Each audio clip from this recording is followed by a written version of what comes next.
Hello, everyone. This is criminal profiler Pat Brown. And this question, it kind of hits home for me.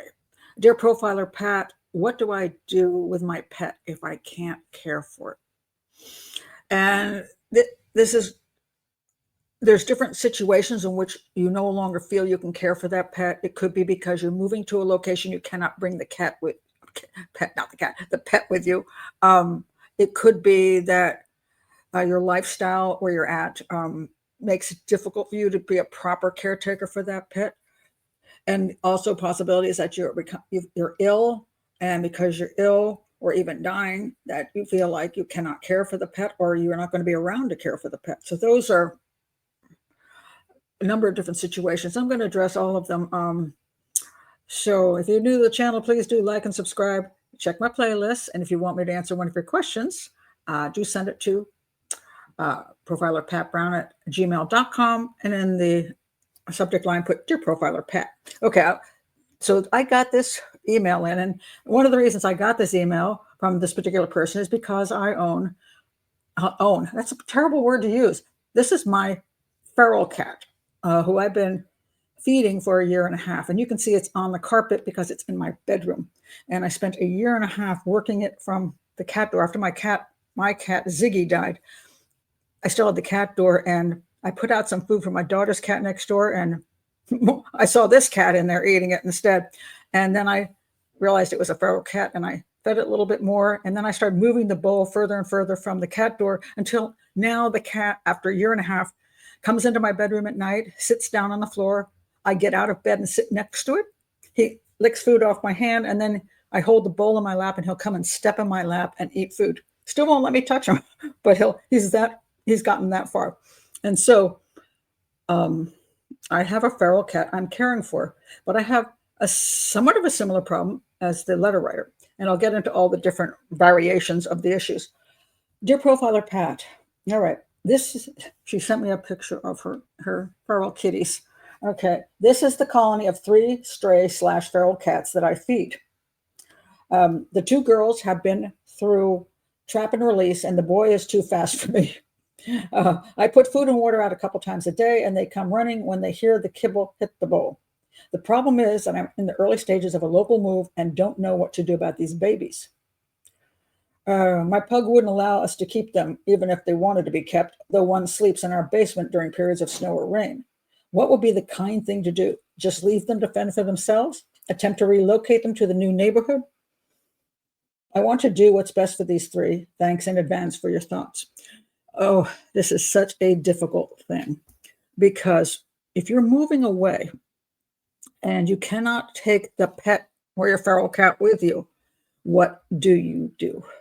I ran into the moving away situation once where I inherited a cat. I was traveling across the country to California, and I stopped at this motel, and this person asked me if I,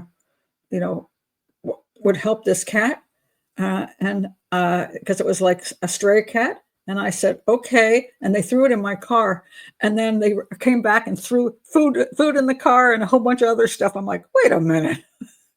Anyway, it was a pregnant cat. So I got out to California and snuck it into an apartment, and it had babies, and I found homes for the babies. And then I had to move back to where I was from, which was on the East Coast. And I had this cat, which I could not take with me. And I found a no-kill shelter that said, because it was a beautiful Siamese, they said, oh, we'll find it. There's no worries. We'll find a home for it in a heartbeat. So don't worry about it. It still bothers me to this day. And it's funny because somebody dumped the cat on me. So it wasn't like I necessarily really chose the cat. But once you have a relationship with a pet, you somehow feel like, well, they're your family, or they're your responsibility, and you can't just dump them. But these situations come up in life, and then what do you do? And so that has always bothered me. But one of the things I'm going to point out a couple times during this video is that we always think the worst instead of the best for some reason, because we feel guilty. I think, oh my God, that poor cat. Maybe that poor cat is happy as heck, and happier than when I had it. Maybe it's got, instead of a crappy little apartment, maybe it's got this huge monstrous house that's running around, and then somebody buys it all kinds of great toys. I don't know. But you tend to imagine the worst, which is a problem. So for the letter writer, well, you're moving.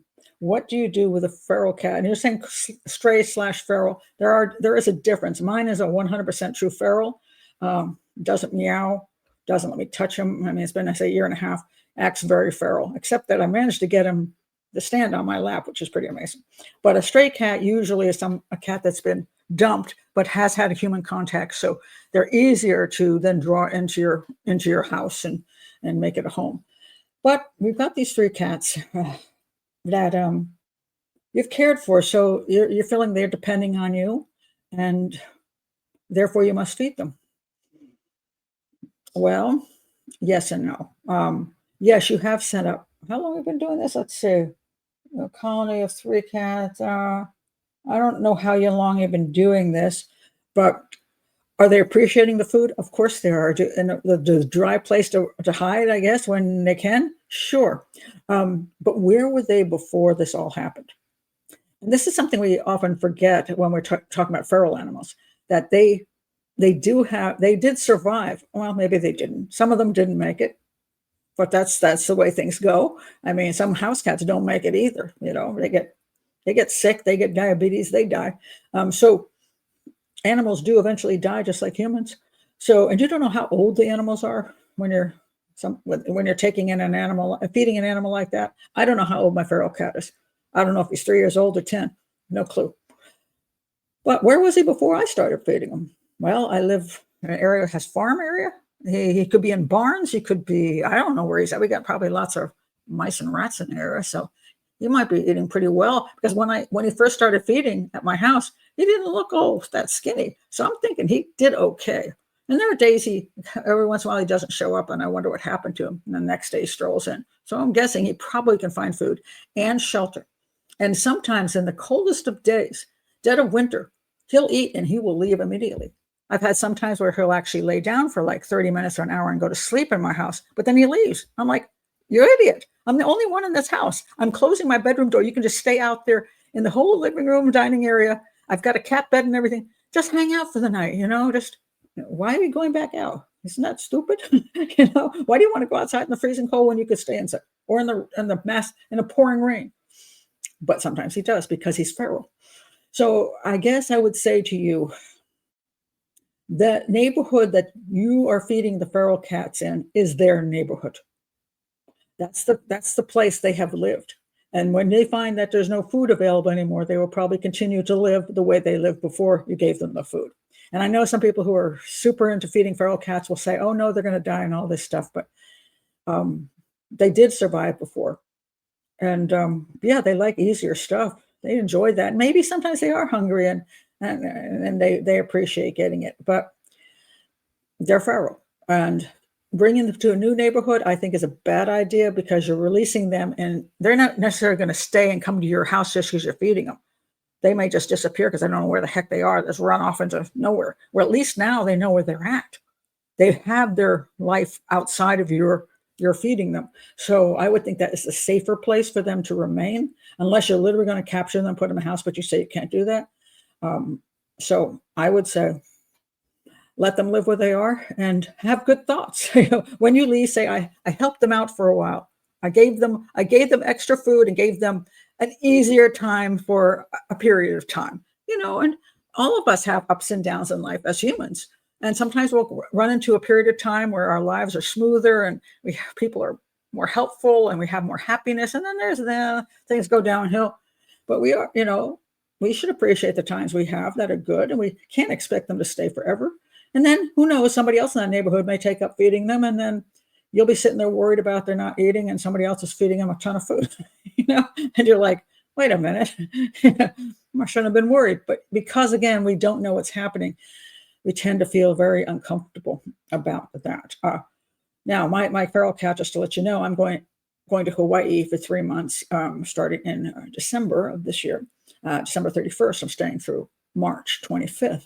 And what do I do about my feral cat? And sometimes this is what I point out, not when you're necessarily moving, but when you're not able to care for them. What do you do with a pet you can't care for? And some people say you shouldn't go away. And that's not reasonable either, because some life has to move on, and I cannot stay here for a feral cat.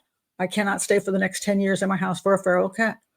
That's kind of ludicrous. I mean, so what am I going to do? Because I can. I live right next door to my daughter and my granddaughter, so I'm going to pay her to fill up food bowls in the house. I'll have a big water bowl and a huge dry food bowl, and I'll just have her come and fill it up. And every week she can come in and refill, and she'll do that for the 3 months I'm away.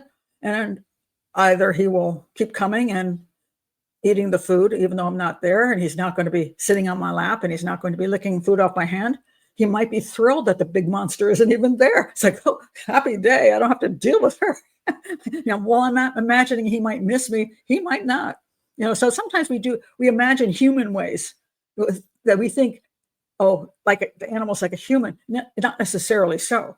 Now, they can miss you, but do they always? So I don't know if the cat will miss me or not, but because I can leave food for the cat, I will, because I'm able to do that. But let's say there was nobody nearby, and I had nobody to come in and feed the cat. Should I not leave for the winter?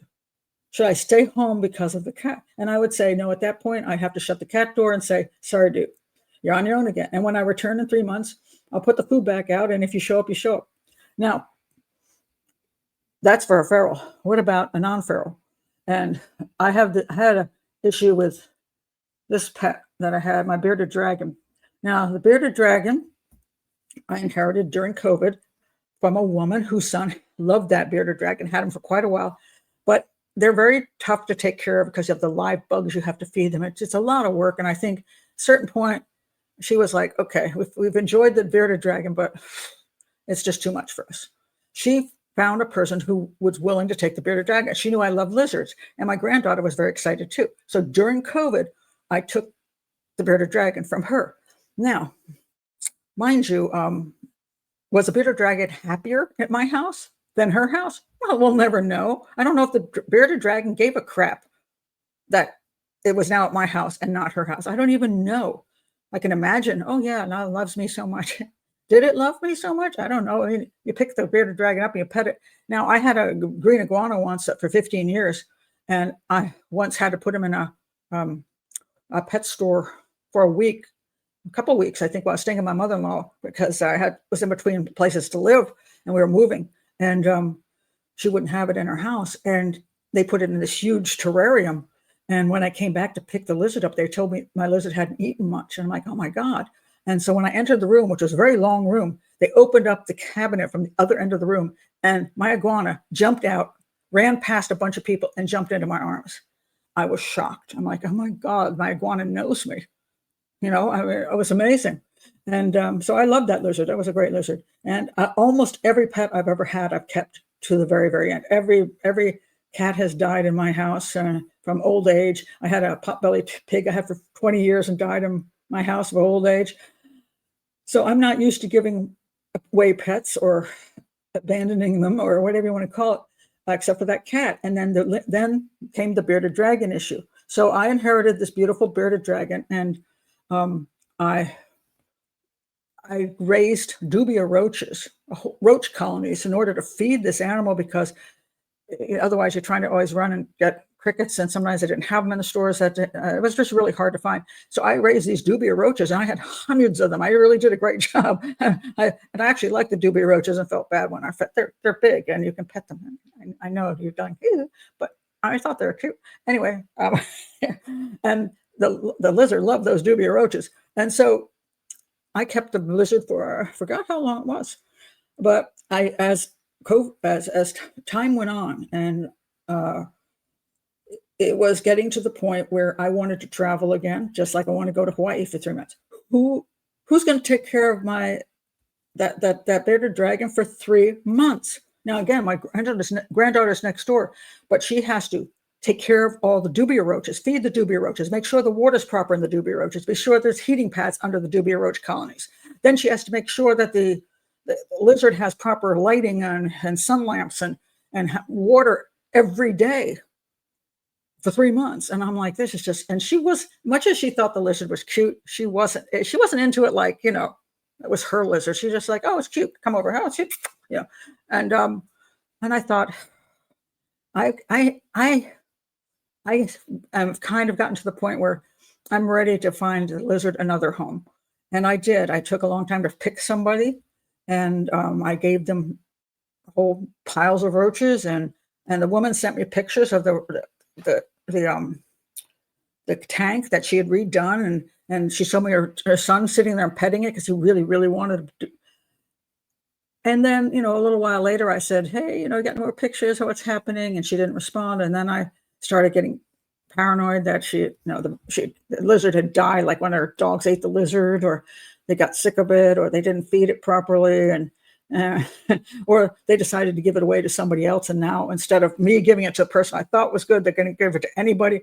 So I mean, I started getting all these things in my head, and because I felt like I'd abandoned my lizard. But I don't know the lizard cared about me any more than it cared about the person before. So maybe he was perfectly happy with the boy, and maybe she's doing a fine job caring for the lizard. And maybe she did have the lizard for a year and decided it was too much, and then found another home for it that really wanted a bearded dragon. I don't know, but of course I think the worst because I don't know, and it does bother me. And I don't like rehoming, and I personally would rather never do it. So what can I do about it now? Nothing. But I have tried to tell myself, stop thinking that things went wrong. Start thinking that everything was fine. That the animal went on to a new life. Maybe it was exciting for the lizard. Maybe he was bored at my house, because I didn't take him out enough or whatever. Maybe he was bored. Maybe he's happy with a little boy that carry him around all day long. Maybe I gave the lizard a better life. And the one thing I did do was I did this pastel painting of the lizard. And so there's my bearded dragon painting, and I put him on my wall, and then at least I can smile at him when I walk by. But it's always very painful to try to figure out what you're going to do if you can't care for an animal any longer. If you're getting sick and you're too ill to really do good by that animal, for whatever reasons, you might have to rehome it. Hopefully you can find somebody who will take a pet that's older, especially if you are maybe not going to be long in this world. Then you become, especially if you're alone before your health starts failing, you worry that the animal that you loved and his family to you is going to be, when you're gone, it's by itself, and it's heartbroken, and it's just going to get taken away to the pound and killed. I mean, that's a horrifying thought. So obviously you should do the best you can to find a home for that animal. And if that person's kind enough to send you some pictures, just to alleviate your fear that your animal's not being treated well, it's not happy, all those things are good. And the only other thing I can say is that just like humans, animals go through all kinds of adventures in their life. And every animal gets a different adventure, and sometimes an animal gets more than one adventure in life. I don't know how many remember the wonderful Walt Disney movie, The Three Lives of Thomasina. And that was such a beautiful thing because it showed the cat having three different lives in that, living with this person and then this person and then this. And I always thought that was kind of a great movie to let us know that maybe we're not the only part of that animal's life that is important. Maybe other people can be in that animal's life. Maybe that animal could have some other kind of experiences that are just as interesting, maybe different. And not if they're not with us, it doesn't mean that they're not having a decent life. So that's the way I try to look at it, because I mean, it's always heartbreaking when we lose a relationship, whether it be human or whether it be animal. It just is. It's hard to accept. And but all relationships do come to an end at some point. And there was a woman once, I was in a Quaker meeting house, and this woman, it's stuck with me forever. At Quaker meeting houses, people sit there quietly, and then sometimes somebody will stand up and say something. This woman stands up and she goes, my mother died when I was 8. My father died when I was 15. My sister died when I was 25. My son died when I was 41 and he was 20. But I've had a good life. And she sat down, and I'm like, what? So she goes to the litany of everybody she loves dying, and she said, I've had a good life. And I thought, that is fascinating. So in other words, she thought of life as it's a gift, and the time we have with our family or friends and our pets are gifts. We don't get the exact amount of time that we're going to spend with each one of them, but they are an important part of our lives, and for maybe we're an important part of their lives for the time we're together. And we're going to have different parts of our lives which have different people and different pets in them, and they might have the same thing. And they might somewhere out there in the world, if they could speak English, say, yeah, I was with this person for 3 years. I really liked them. And then I found myself in a different home, but I grew to like that home too. And then I ended up at another home, and that was a fine home too. And that's where my last home was. If only we knew, right? If only we knew. But I think that's the best way to look at it. Always do your best to care for your pets. Obviously, you love them, care for them the best way you can. Try to only choose pets if you think you can care for them.